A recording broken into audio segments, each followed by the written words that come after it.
So, it, the world has a lot of things that vibrate. Everything, every time you hit a table or you hit something, it will vibrate. And the nearby air will vibrate with it, because the vibration makes the air shuffle around. And that air vibration reaches kind of far. It propagates much farther than the air nearby the object. So animals are capable of detecting these vibrations through what we call ears. Now, speakers, like the one you're hearing this through, speakers reproduce these vibrations. So you ever seen a speaker? It kind of wobbles around and stuff. If you see it in slow motion, it's more obvious. But you can see it. It kind of vibrates around, and it vibrates the same way the object it's recording vibrates. Now, when I say vibrate, I mean it's wobbling back and forth, which is kind of the description of a wave. A wave is a signal, kind of a signal that a quantity, let's say it's a quantity, that reaches a level and goes down to zero and then goes to negative and then goes back to zero and so forth, and repeats that pattern. So that's what we call vibration.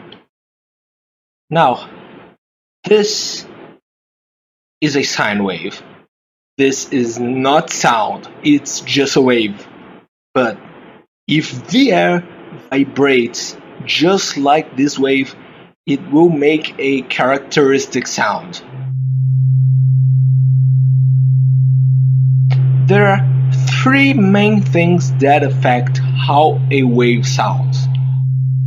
First, the amplitude, that is, how strongly the air vibrates, and consequently, how tall the wave is, will determine how loud the sound will be. In layman's terms, we could call this volume.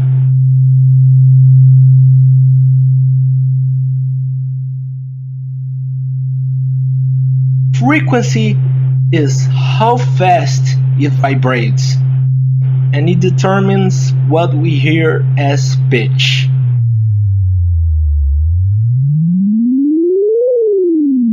So, low frequency, low pitch.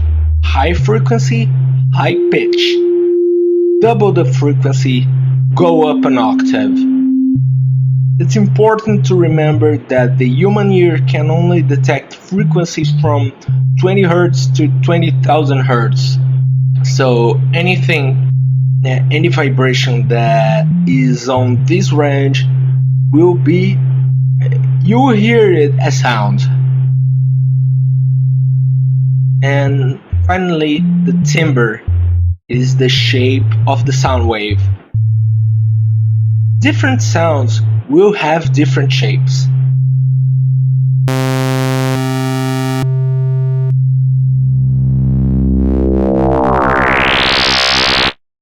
Another way to look at the sounds is through a frequency spectrum.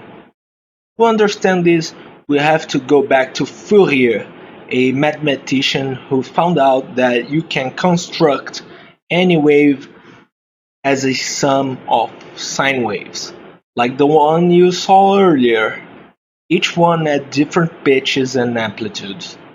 Indeed, that's how electronics generate sound, so that will be very important to know now on. Enter the frequency spectrum. It is a visualization of these individual sine waves distributed by their frequencies. So you can see the individual constitutional pieces of your wave. Also notice that these signs are distributed by frequencies, and frequency is associated with pitch.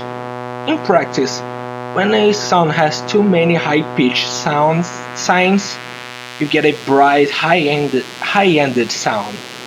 When the signs are predominantly low frequency, you get a lower, darker tone overall.